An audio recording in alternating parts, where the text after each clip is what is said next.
The tiger woman raised a princess, but not out of love. It began in a jungle that even sunlight feared to touch. Deep in the forgotten green of the eastern wilds, whispers told of a creature with fur like smoke and eyes like knives, something that could walk on two legs and speak in a woman's voice. They called her the Tiger Woman. But by the time the villagers near the edges of the forest began losing their children, those whispers turned into silence. No one dared say her name. The story takes us to a small hut on the jungle's edge where a widowed woodcutter named Bola lived with his infant daughter, Asha. After his wife's mysterious death, torn apart as if by claws, Bola vowed never to enter the forest again. But one storm-drenched night, desperation pushed him past the tree-lean. He needed herbs to cure Asha's fever. When Bola didn't return, the neighbors waited and waited. At dawn, they found the hut door open, the floor soaked with muddy paw prints, and the baby gone. Yet days later, Asha reappeared. She wandered out of the jungle wrapped in a silk shawl embroidered with golden stripes, eyes wide, unblinking. Her fever was gone. She was clean, nourished, even regal. "She's been touched by a goddess," murmured the villagers, bowing as they stepped back. But one old woman whispered what no one wanted to hear: not a goddess. A beast in woman's skin. Asha grew quickly. By the time she was 6, her posture was royal, her stare unwavering. She spoke rarely, and when she did, her voice was low, almost growling. She never played with the other children. They teased her at first, called her Jungle Princess, but one look from Asha, just one, and the teasing stopped. The children began dreaming of claws. Asha's adoptive caretaker, Mari, an herbalist, tried to teach her human affection. Hugs, lullabies, stories of kindness and love. Asha listened, but never truly responded. She was polite, quiet, too quiet. One night, Mari found claw marks on her walls. "Just rats," she whispered to herself. That year, the jungle grew louder. Screams at night, missing animals. Then, one by one, children began disappearing again. It always happened on new moons. At first, no one suspected Asha. How could they? She lived among them. She looked human. But the old woman from before, the one who remembered, saw the signs. "The Tiger Woman is grooming her," she said. "Not to love, but to replace." And then, the worst happened. Mari went missing. Asha, just 10 years old, stood calmly beside the empty bed, her hands folded, her silk robe pristine. "She went back into the forest," Asha said softly. She said she had to, but Mari was afraid of the woods. Everyone knew that. She never left the village boundary. Never. The villagers murmured again, this time with suspicion. That night, a brave young boy named Chiron decided to follow Asha. He trailed her silently into the trees, deeper than he'd ever gone. The moon, half-veiled, watched coldly from above. He saw her stop beneath a massive tree with roots like claws. She dropped to her knees and whispered something into the ground. And then, the forest answered. Eyes opened in the shadows. Golden, slit-pupiled. A form emerged, 8 feet tall, cloaked in fur and silk. The Tiger Woman. But what terrified Chiron most wasn't the beast. It was how Asha looked at her, like a daughter waiting for approval. "You are learning," the creature purred. Asha nodded. "But I don't understand love yet." "You will," the Tiger Woman growled, licking her lips. "You don't need to feel it. You only need to wear it." And then she turned her head. "Chiron," she said. The boy ran, but not fast enough. He never returned. The villagers found his shoe tangled in vines near the shrine. Asha sat in her home, sewing quietly. "They shouldn't follow me," she said simply, without emotion. Now fear returned to the village, not of the jungle, but of the girl. And the question that burned on every tongue, but no one dared speak aloud, was this. What happens when the Tiger Woman no longer needs her, but she's learned to love in her own way, a way that tears before it touches? When the village elders gathered after Chiron's disappearance, their faces were gray with fear, not grief. They remembered what the jungle did to trespassers, what the Tiger Woman did to children. But Asha was no longer a child from the village, not really. She belonged to something deeper, something older, something hungry. Still, one elder spoke up, a frail man named Praveen, whose daughter had vanished in the same woods 30 years earlier. If we do nothing, he said, voice shaking, we feed her more than sheep. She's taking something every month, the same moon cycle, and she is learning. They whispered what they feared. Asha was not a guest of the Tiger Woman. She was her creation. But how do you stop a girl raised by a beast that mimics love? You don't. You try to survive her. Asha sat on her porch, staring into the trees. She hadn't cried since Mari vanished. In truth, she didn't know how. She watched the way mothers embraced their children in the market and tried to copy it in private, clutching herself tightly. But something always felt missing. Or worse, wrong. Sometimes, late at night, she'd hear Mari's lullabies being sung in reverse, in a voice like crushed leaves. And always the jungle listened. One morning, the villagers awoke to find wildflowers covering their doorsteps. Red blossoms with curling petals shaped like claws. At first, they thought it was a gift. But the flowers never wilted, never decayed. When touched, they left behind red dust and sometimes small scratches on the fingers. Only Asha knew what they meant. It was a warning, or a promise. In the forest, the Tiger Woman was preparing. She no longer stalked the village personally. Asha had become her eyes, her mouth, her offering bearer. But the ritual was approaching. Once Asha turned 13, she would be tested. That test would not come in fire, or battle, or blood. No, it would come in the form of choice. The hardest kind, to keep what she'd learned from humans, or return fully to the wild. To protect something, or devour it. That summer, a traveling merchant arrived, his cart filled with lanterns, silks, and stories. His name was Rafiq, and he spoke kindly to Asha when no one else dared. He told her she had a quiet strength, that her eyes reminded him of a lost queen. For the first time in her life, Asha smiled. A real, flickering smile, awkward, soft. She asked him about the world outside the jungle.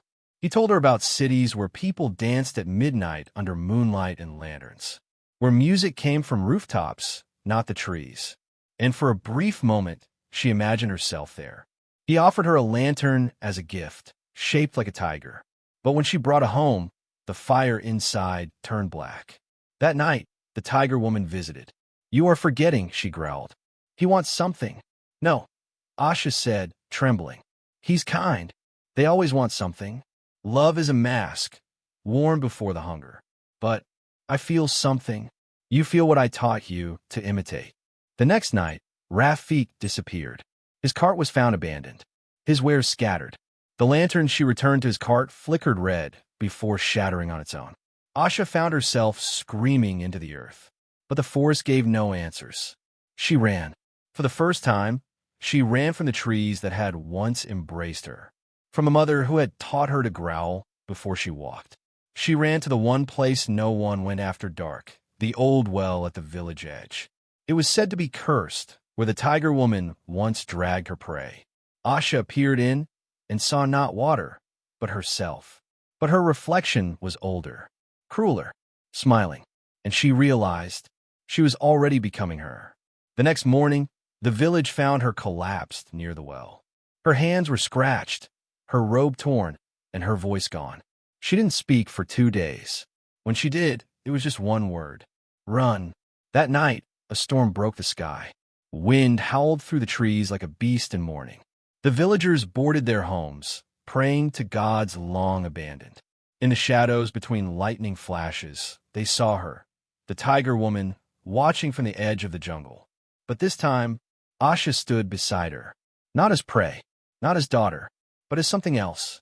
In Asha's hands was a new robe, not silk, not gold, but stitched from bark, bone, and fur. The ritual had begun. The villagers would never forget that night. 2 figures stood in the clearing, one cloaked in the furred grace of the jungle, glowing with ancient strength. The other, a girl barely old enough to be called woman, dressed in bone-laced bark and tiger-striped cloth, her eyes reflecting firelight. They stood without speaking. Only the storm dared raise its voice. Lightning coiled like veins across the sky as the jungle held its breath. Asha had returned, But the girl who once followed behind the tiger woman like a shadow was now her mirror, her equal, or her rival. They called it the ritual of red threads, a ceremony whispered about by elders too frightened to speak aloud. It was the passing of legacy between bloodless kin, where a creature born of wilderness passed her gifts to the one she raised. Not a daughter, not truly. A vessel. But vessels break. And Asha was already cracking. The ritual began in the grove of hollow faces, where trees bore knots resembling screaming mouths. There, the tiger woman led Asha beneath roots that curved like claws into a space lit by ghost lanterns, mossy orbs that pulsed with stolen moonlight. A circle of bones surrounded the altar. Not animal bones. Not anymore. Asha's knees buckled when she saw a necklace hanging from a branch, a chain she recognized. Rafiq's. You said he left, she cried. I said he wanted something, and he did. Your hope. The tiger woman stepped forward, placing one clawed hand over Asha's heart. But your pain makes you perfect. One by one, threads were tied to Asha's wrists, ankles, and throat. Red cords made not of silk, but of woven hair and sinew. Each thread hummed with a name. Chiron, Rafiq, the village midwife who vanished last winter. Every offering she'd unknowingly led to the forest had been a thread in the gown she now wore. You are bound to this, the tiger woman whispered. As I was. As she was before me. This is how we survive. I never agreed. Asha croaked. You don't agree with hunger. You obey it. The tiger woman raised a curved bone blade. Tonight, you choose. Remain a girl who pretends to be human, or become something honest. Asha stared into the blade's reflection. She saw herself, smiling with rows of sharp teeth. But the ritual was interrupted. A scream split the air, not of prey, but of defiance. It was Elder Praveen, wielding a rusted ceremonial spear. He'd come with 3 villagers, torches in hand. You won't take another child, he shouted. The tiger woman snarled. But Asha stepped between them. Her voice was low. She isn't taking me. She made me. The villagers hesitated. Asha looked human, wounded, lost. But her shadow on the cave wall twisted into something with fangs. Then Praveen did something no one expected. He dropped the spear at Asha's feet. I don't want to fight you, he said. But if you want to be part of us, then stop becoming her. The words hung in the air like smoke. Something cracked inside Asha. Not bone, not flesh, but the lie she'd worn all her life. That love was taught by monsters. That protection meant ownership. That pain was a form of belonging. The tiger woman saw in her eyes. You would trade this power for a village that fears you? I'd trade your lies for one true memory of being held, Asha whispered. And then she turned on her mother. The battle wasn't one of claws, but of will. The threads around Asha's limbs tightened, trying to bind her body to the forest. Spirits whispered in her ears, reminding her of every moment she'd been unwanted by humans. But she screamed back, louder than their hunger. I am not your ending. She yanked the threads free, one by one, each rip lighting the cave with a pulse of red light. The tiger woman roared, her form unraveling, not into blood, but into shadows and ash. Her final words echoed like thunder. Then you'll be alone, forever. When the storm passed, the villagers found Asha standing barefoot among the bones. Her gown was gone. Her eyes were dim, but she smiled. Not wide, not cruel, just enough. She returned to the village, not as monster, not yet as kin, but as a girl who had made her choice. Still, the forest never forgot. At night, some claimed they saw a woman walking its edges, cloaked in tiger fur, whispering Asha's name. Others said they heard lullabies in reverse. And every now and then, red blossoms bloomed at a door. One day, a child found a thread tied to a doll's neck. And they knew the ritual might be broken, but its roots ran deep. Asha had returned to the village, but the village had not remained the same. At first, they welcomed her with cautious kindness. They patched her old hut, offered soup, and watched her out of the corners of their eyes. To them, she was the girl who escaped the tiger woman, a child swallowed by darkness and spat out wearing its scent. But kindness built on fear is fragile, and Asha could smell it in every hesitant smile. She had faced monsters, but suspicion was a quieter curse. She spent her nights lying awake, feeling the pulse of the jungle in her veins. Even though the threads had been torn, something of the ritual lingered. She still heard the trees whisper her name when the wind blew a certain way. She still caught glimpses of glowing red eyes in the treeline. And sometimes she still saw her, the tiger woman, not in flesh but in dreams, standing at the foot of Asha's bed, smiling with a mouth too wide, saying, "A mother's love doesn't fade. It hunts." The forest hadn't accepted her rejection. In the weeks that followed, strange things began to happen. First, the animals stopped coming. No birds, no frogs, no crickets, only silence, thick and unnatural. Then, the children began sleepwalking.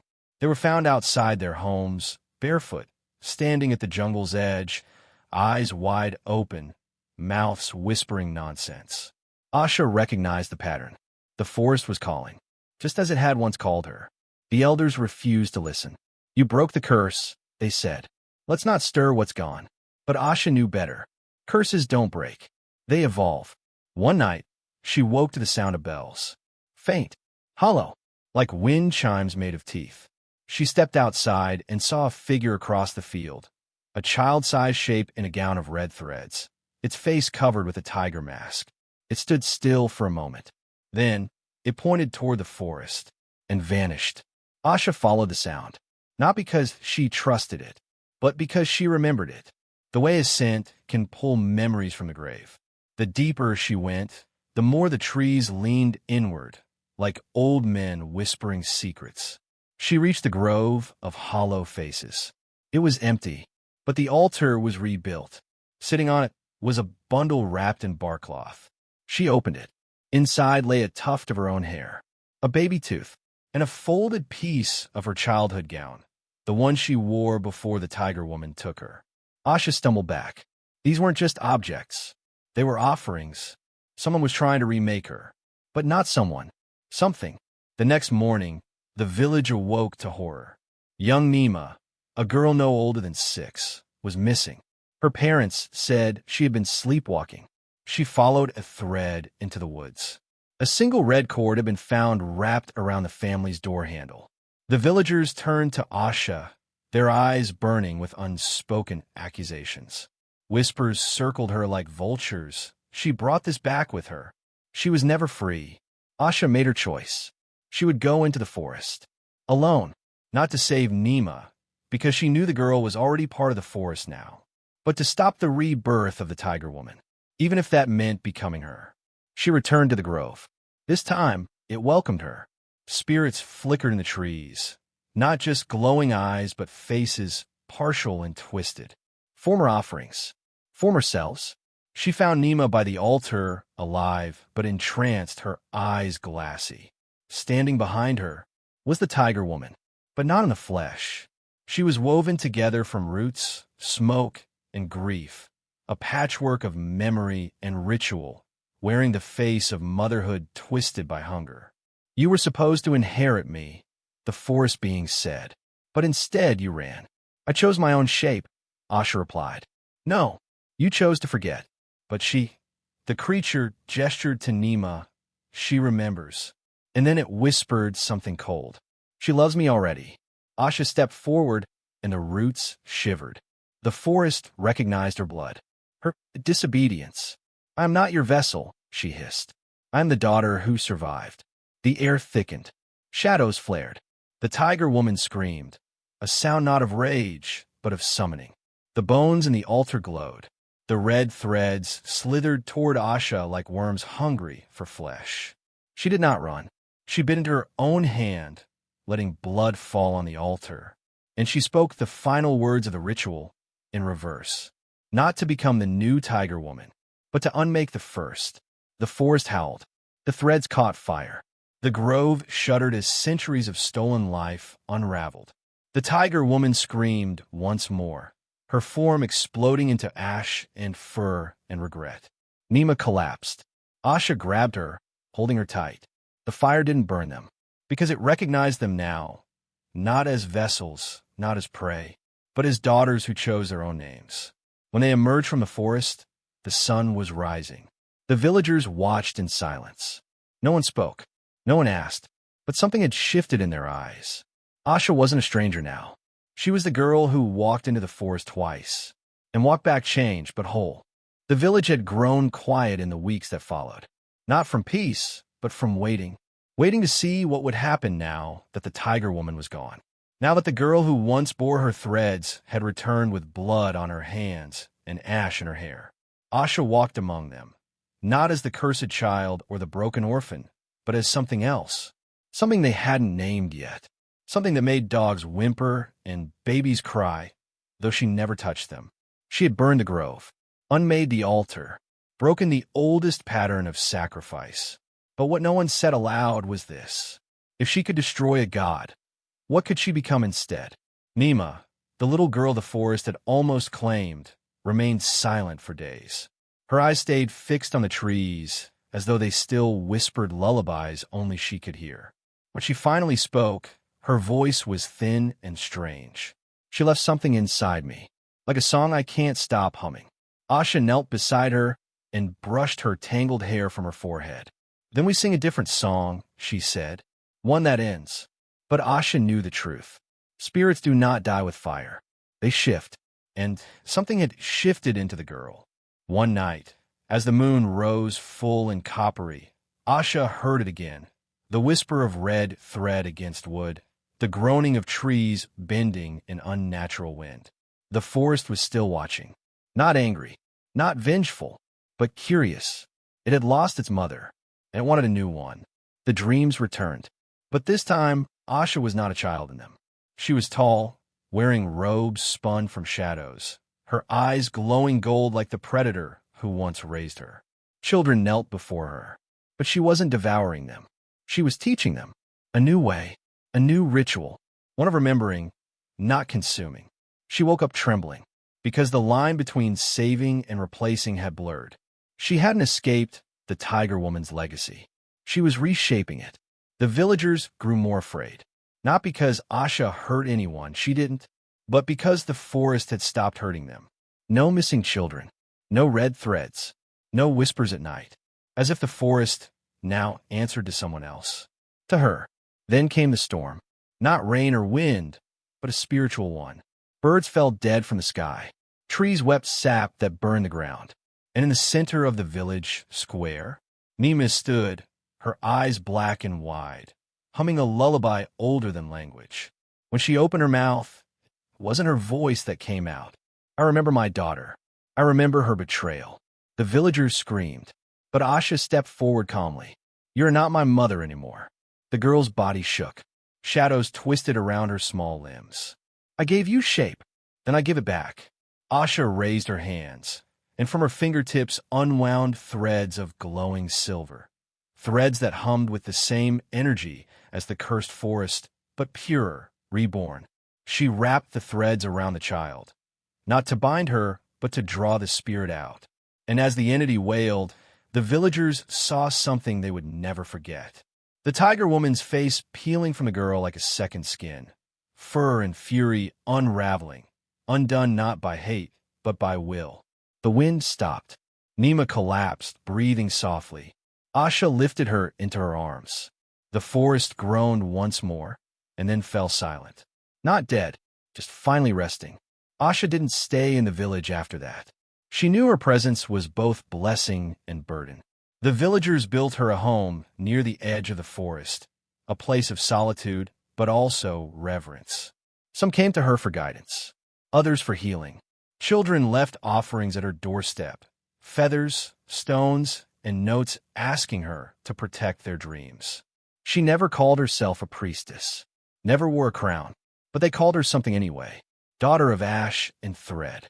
As for the forest, it bloomed, not just with flowers, but with memory. The old spirits lingered, yes, but they no longer hungered. They listened. Asha taught them, not to devour, but to preserve, not to haunt, but to hold. And when children wandered near the edge of the woods, they weren't taken anymore. They were guided, watched by unseen eyes, protected by red threads tied gently to their wrists, not to steal them away, but to bring them safely home.